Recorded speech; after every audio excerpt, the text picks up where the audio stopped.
There he is. Hello, can you hear me? I got you loud and clear. How are you doing Wednesday? I'm doing great. How are you?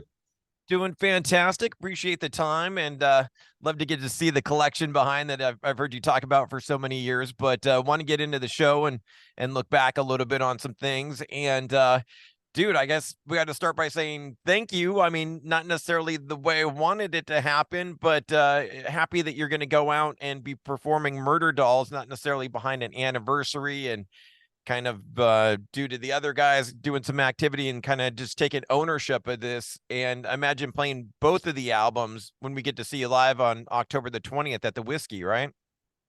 Yeah, man. It's kicking off here, which is home for me now, LA. So it's kicking off here at home, and it's going to be a great show. I think the show's pretty close to being sold out, which is a great start to a tour.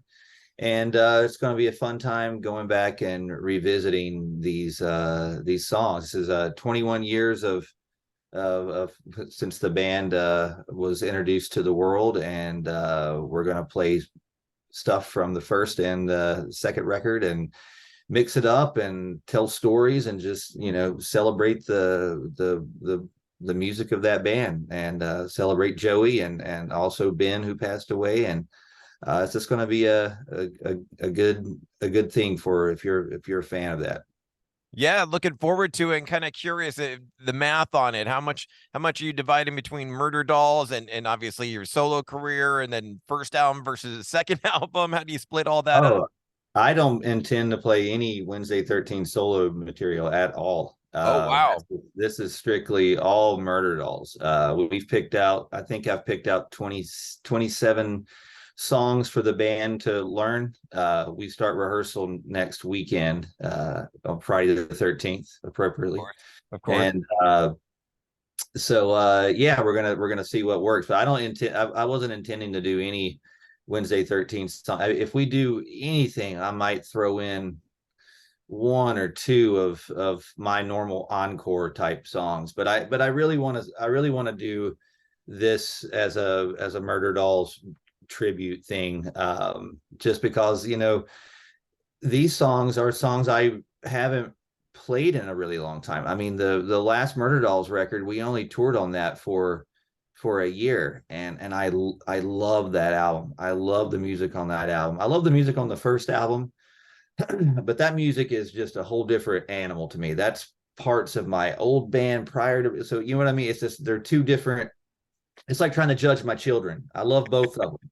But it's going to be fun to go back and revisit these songs. And also, I've spent 20 years watching videos, just like fans have, watching videos of our performances and stuff. And I'm watching shows, I'm going, man, I was a kid, I didn't know what I was doing, I could do that better now. So it's almost like I get another chance to tackle these songs, and I want people to come to these shows, and I want them to feel like they're hearing the album. I don't want it to be anything less. I want it sonically to sound perfect. If not, I want it to be even better. I want it to sound better than they imagine the record. And that's something I really that we're really taking very, very seriously, is making the music sound perfect. And in the beginning, Murder Dolls, our mission was to attack, and we were more or less jumping off of amps and just performing, and the music kind of suffered, but that's not a bad thing. That's just how it was, and I wouldn't change it for the world. But this being a tribute thing to that, I want it to sound good, and obviously it's going to look good because that's what we do. Of course, of course. Speaking of the sounds, and that's something I wanted to dig into and kind of the differences between album one and two. But Mhm. interestingly enough, one of my favorites from the first album, Grave Robin USA, and I love the little skit in the beginning, kind of at the end, and wanted to learn about that. And then it sounds like you're also going to include that stuff in the show as well. Yeah, I don't know if I'm necessarily going to use that skit from the Grave Robin. We're definitely going to play that song. That song's definitely on the list of songs. But yeah, I mean, as far as that intro on that thing, that was actually done uh it's really the weirdest thing is like when I listen to that, you can imagine that's all the band guys and they're talking, Right. but it's not. It's only Joey and the engineer. It's not even me. I'm not, Oh, there's wow. nobody there. But the weirdest thing is that it sounds like us. Mm-hmm. I mean, and almost in like like we've even talked about it before. Like there's a part like because all the voices are done different. They're all like in different pitches and stuff, and they were trying to do different accents and things. And there's one that sounds just like Eric. It sounds just like him. And then you hear Joey on one of the little words. I don't even know if people understand, but if you paid attention over the years, there's a Joey says, always the last one. Mm-hmm. When he recorded that, he didn't, a year later, we're touring. Eric was always the last one out of the dressing room. And Joey would always say that, just like that. So it's just a weird, cool thing to, just like, how did you like foresee that? Like, I don't know. It's really bizarre. Like it's that, but that's none of us except for Joey and Matt, the engineer. Interesting, interesting. And like I was saying before, those albums completely different in my brain, at least. Mhm. The first album, and I got to imagine they're different from you. I remember speaking to you around the time when Women and Children came out, and so much of that album was kind of tied to a horrible car accident you had been in, especially with the tune like "My Dark Place Alone." So I almost Mhm. kind of see those albums from your point of view, where I imagine the first one was all fun and games and new and exciting and a fresh new toy to play with. And then the second one was kind of dark and evil and taking you back to some not so fun times. Yeah, I mean that's what happened in between those. Life happened, again, the first Murderdolls record is it's got that young just spirit, that just anarchic, just it's exactly what it needed to be. The second album, happened 8 years later, uh, and a lot of that music was songs that I had were just uh, I think for probably everything on that record, for the exception of My Dark Place Alone, were all songs that I didn't use for my solo records. Ah, There was a couple songs that maybe I thought were going to be for Murderdolls here or there, but I didn't really separate it that much. It's hard for me to, you know what I mean? Like it's just what is what. Joey was always the one that would listen to the songs and go, because I just wrote constantly back then, and he would, and I gave him, when it came time to do that second record, I gave Joey a demo. It had 52 song ideas on it. wow. 50. Now that's not full songs. That could just be a chorus, but it was all done with like, drum machine demos and just stuff I did at home. Could just be a chorus and a verse. And he literally went through 52 of those. He whittled it down to 28. So when we went in the studio to do that record, there were 28 song ideas that he and that he wanted to work on. And we realized that was not ever going to happen. And then it got whittled down to what those songs are on that record. My Dark Place Alone was the only song that we wrote once we got together. Mm. And that was just Joey said, I got this riff and I got this idea. He went in, tracked the drums, literally playing the music in his head, then came in, tracked the guitar, and we just kind of wrote the song there. And that particular song happened to be about what you said. It was about one of the dark moments of those 8 years in between the record. And that just happened to be the one that we gelled on, and but that definitely wasn't the theme of the record. I've been listening to it a lot, like both of those albums a lot over the last couple months, just getting it in my head and getting ready for this tour. And Sure. and I'm really proud of both of them. There's some really good music on those. They're just really cool. Just I don't know. We really fine-tuned that almost 80s hair metal sound that I love, the early Motley Crue and Twisted Sister, and with Joey's drumming and the production we had on that second record, it had that metal edge to it. So it was it's like, oh, that kind of sounds like glam rock, but it was tough. Darker. Yeah. Yeah. And I love that. I mean, and that's really, I think, what made us shine and made us separate from the pack. So those songs they still stand up, and I can't wait to play them. But yeah, they definitely had a different vibe from between the first and second one, and that was something that we wanted to do as well. Like, if you listen to some of the songs later on in that record, like the motherfucker see, motherfucker do, hello, goodbye, die. Those are the original songs that were going to be at the first of the record, and that was going to be the style of the songs we were going to write. Interesting. And that would have been more toward the first album. Yeah. Yeah. We were like, that's too easy. And Joey wanted it to be, because him being from Slipknot and everything, and he had that metal side. He always wanted something that, if it was a little heavier, a little darker, he wanted that, and that was his call on that. And for me, being the writer of the music, I was like, cool, I'm good with it. But the cool thing is a lot of those songs that ended up on that record, I love them now. But before Joey had got a hold of them, they were just in my demo pile of songs I thought were okay. And when I hear a song like Summertime Suicide Yeah. finished, I'm like, what was I thinking? But that is what Joey did. Joey heard something in that song and was like, that's the one. And he did the same thing with Nowhere. He was like, that's one too, both of those. And when I hear those songs, I'm like, those are like what we call our hits, if you want. They were just they're catchy radio songs, Sure. and the label loved them too. They just didn't know what to do with them. They couldn't put they literally were scrambling trying to figure out how to get Summertime Suicide on the radio without me changing the words. And I'm like, and then they asked me to change the words. I'm like, it's Nah. impossible. Nah. I remember, yeah, I remember that album coming out, playing My Dark Place Alone to death. And kind of curious about that album too. You saying you're bringing in all these ideas. Was it pretty last minute? It wasn't really thought out. It wasn't like you knew in a year in advance, next year we're making the second Murderdolls album. It seemed like it just kind of happened on the fly, and boom, bang, boom, let's do it. That's how even the first album was on the Ah, fly, everything. I mean, it was literally when Joey had a window of Slipknot. right. That was a very small window for anybody in that band, it seemed like. Yeah.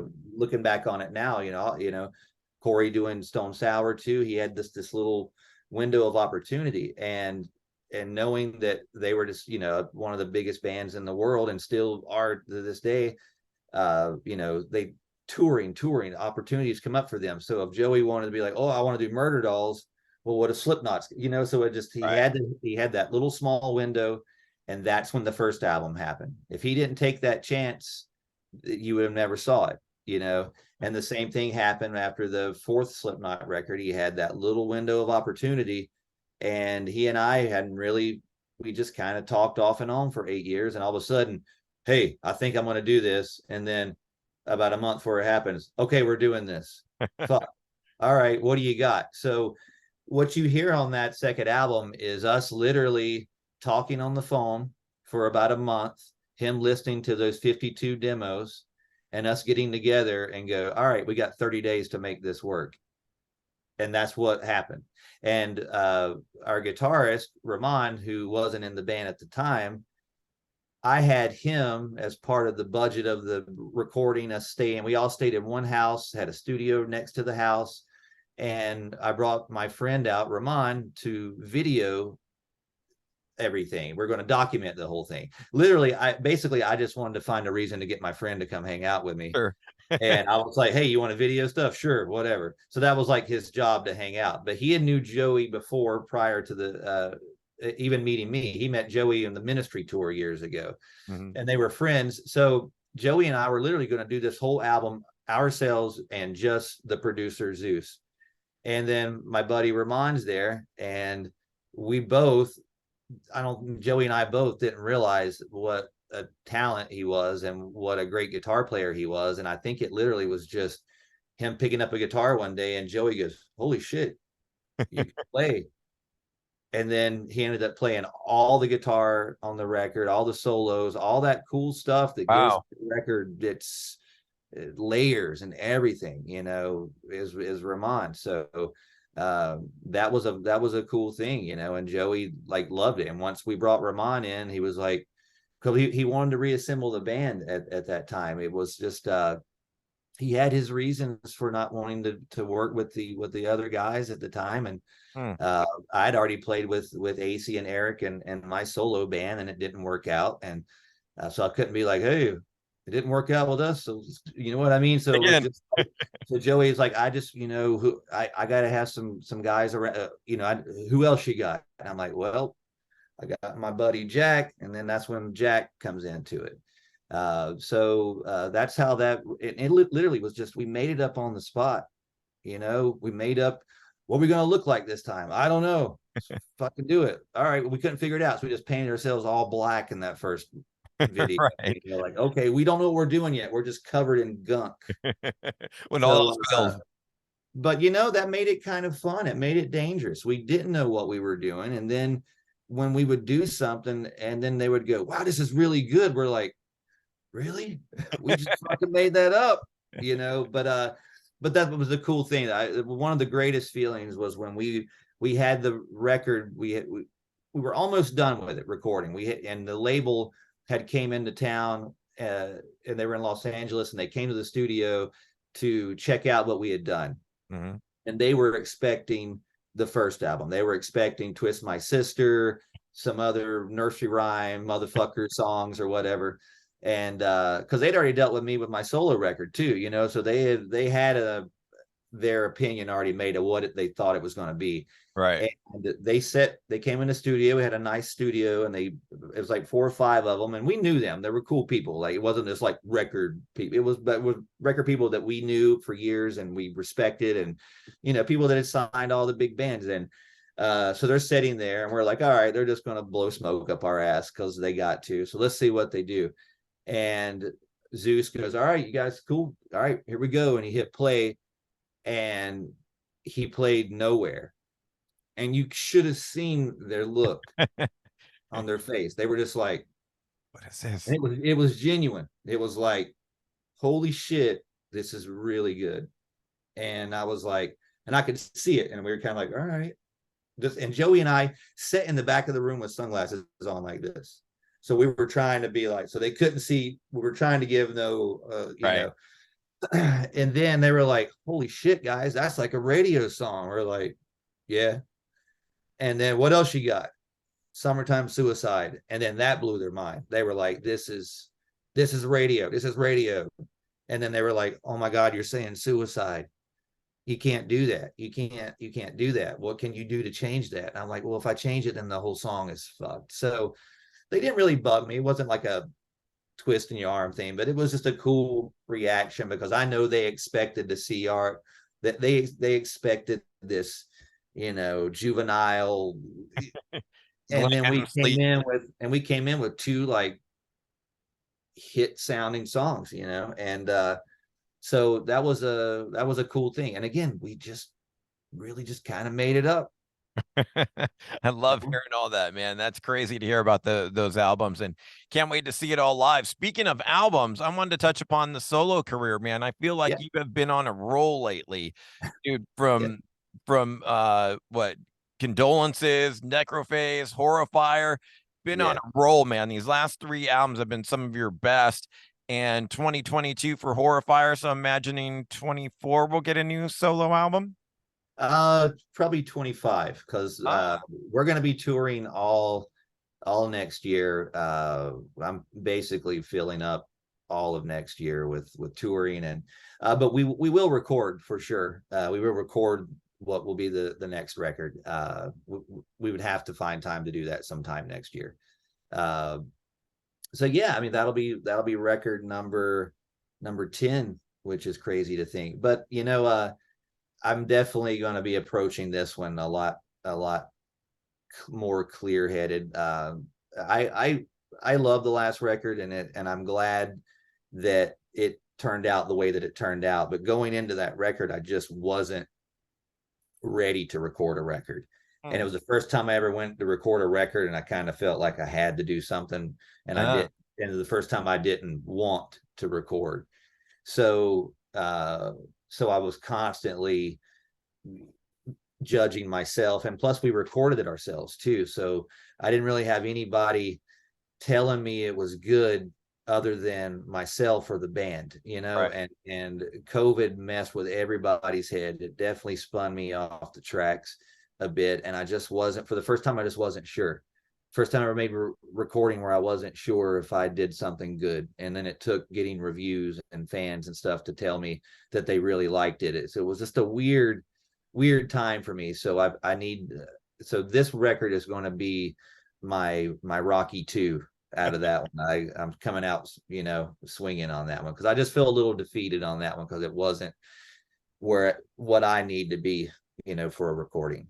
Interesting to learn, man. I mean, I was gonna praise you for talking about one of my favorite horror movies that I feel like doesn't get the love on Oh, that, Christine, Fury in the yeah. Night. Like, love that movie, and I feel like it kind of gets forgotten. I was like, yes, even Wednesday knows how great that movie was, and wrote a Oh, I song. love it. I love that movie. I was just talking about that to a friend the other day. Christine was actually the only song on Horrifier that was an idea from before. When I was going back through some demos I had, I'd found just the music for that, and I had it labeled in my thing as Christine. And I was like, oh, because I'd always had the idea of writing a song about the car. So that could have been something back from like Dixie Dead era. Like it could have been Wow. something old. That was the only old song or old song riff I pulled out. It didn't have any words, but instantly I was like, you know, I was like, I could hear what I was trying to do with this. So, but again, I'm not saying I don't like Horrifier. I don't like my mental state of the recording of that record because I think of it's weird, a lot of people think of their recording or their favorite albums will be like, oh, this is my favorite one because, you know, this was the point in my life and this and this. All Sure. my records are chapters of my life. Yeah. So when I think back to Murderdolls, the Women and Children Last, that was a chapter. I just got divorced. I just moved to California. So all my memories that people don't know about are attached to those albums. So sometimes there's good things and sometimes there's bad things. And I had a lot of bad stuff attached to Horrifier. My mom passing away, Joey passing away, just a lot of just, and the world sucked. Yeah. And it was just, you know, it was just weird. It's the first time I kind of went in to the ring kind of feeling like I didn't have my hands all the way Uh, up a little bit. uh, But the record turned out great. Cover looks great. The reaction was great. And it's a cool record. I just wish I'd have been a little more together in my brain. well, I can't wait to hear when you are inspired to go in and Yeah. record next in the next one. Dude, Yeah. last thing I wanted to hit you with, we've talked over the years and kind of bonded over our love of Danzig over the years. I know you're a big Yeah. Danzig fan. Yes. Kind of curious for you, man. We've been fortunate enough. We're an Inland Empire radio station. You're in Hollywood, like SoCal, out Mhm. east. And the past 2 years, we've been really fortunate enough to have Danzig play in our market. Oh, yeah. Last May, he played Danzig 2 in its entirety. And Mhm. just a few weeks ago in September, he played Danzig 1 in its entirety. And I was stoked for both shows, but it got me to thinking, you being a Danzig fan, if you had to pick out of those two, Danzig 1 versus Danzig 2, which one out of those two? One. Ah, interesting. Okay, tell me why. Tell me why. It's just, again, it's not the be all end all. That's just my preference. Actually, I've listened to Danzig quite a bit over the past couple months, and I always say this too. I'm not the biggest Misfit fan. Same, I like the Misfits. same. I like, you know, they're okay. I really dig Danzig. And it took me a while to get into Danzig. A friend of mine turned me on to him in like early 2000s, you know. So Wow. that's when I got into it. And just I love those first four. And Danzig 4 is probably next to one. It goes in order. It's the first one, fourth one, second one, third one. That's in my order of Danzig Okay. records. Okay. But unfortunately, Danzig canceled his LA show that he did out here. I was going to go see it, and I think he canceled at the beginning of the tour. So or something, it canceled, something got moved around. So Yeah. playing it, but it's later in the year, but it's when I'm on tour. So I'm gonna miss the reschedule. So I did watch videos. and man, it sounds good. My buddy Carl from Michael Monroe's band is playing drums for him. Okay. He is in the pocket, and not that Johnny Kelly was never in the pocket. Yeah, yeah, yeah. These are, I'm just saying, I just watched a YouTube video and I was like, holy shit, this band sounds good. Danzig sounds good. He's just ruling it. And I've just always said over time, Danzig over the Misfits. And I think he'll say the same thing in his brain. It just is. That's just Yeah. the law. Well, I'm with you on that. And unfortunately, you missed it. Yeah, they moved the show from August to September. So it was a few weeks Okay. ago. So you missed it. But you're Oh, okay. I did miss. All right. There's yeah, something. You know what? I think I was at another show the night he played. There was something that I couldn't go. Zombie But Alice Cooper probably that same night. Yeah. Yeah. that's where it was. Yeah, But yeah. decisions, tough. But yeah, Yeah. your friend killed it on the drums. He almost looked like Johnny Kelly a little bit. Like I was like doing a double take. Like even the way he played and the setup of the drums was kind of Well, very reminiscent. that's not his first time with Danzig. He goes back. He played with Danzig when Todd Youth was in Oh, okay. band. And actually, my project I did Gunfire 76 Mhm. was originally that guy on drums and Ah, Todd Youth on guitar, because Todd wrote most of the music or half the music on that Gunfire record. So that was going to be a band at one point too. So it's a small world. it But is. yeah, he's just a great drummer. I just had never really seen videos of him playing with Danzig, and he just kills it. Killed it. And just to finish the Danzig talk, man, I asked him because I got to talk to Glenn last year and this year, and I was Mhm. like, "Hey, any chance Danzig 4 next year for the 30th anniversary?" And he was like, "Nope, no Danzig Uh, activity next year." So well, he's doing what he can. I mean, I'm shocked that he went out and did the Misfit stuff still. yeah, He doesn't yeah, have to do it, and he looks like he's having fun with it, and it's pretty insane to see an arena filled full of people singing, I ain't no goddamn son of a bitch. It's pretty that's amazing. yeah. It was great to have him out in the Inland Empire out in Ontario at the hockey minor league hockey arena and sold it out over 5,000 people. It was great, great show. Ah, good. Good. Beautiful, man. Thank you so much for the time. Always great chatting with you and can't wait to see you in a few weeks at the whiskey. Yeah, man, it's gonna be good. Thanks, buddy. Thanks. Bye bye. Cool. Thanks.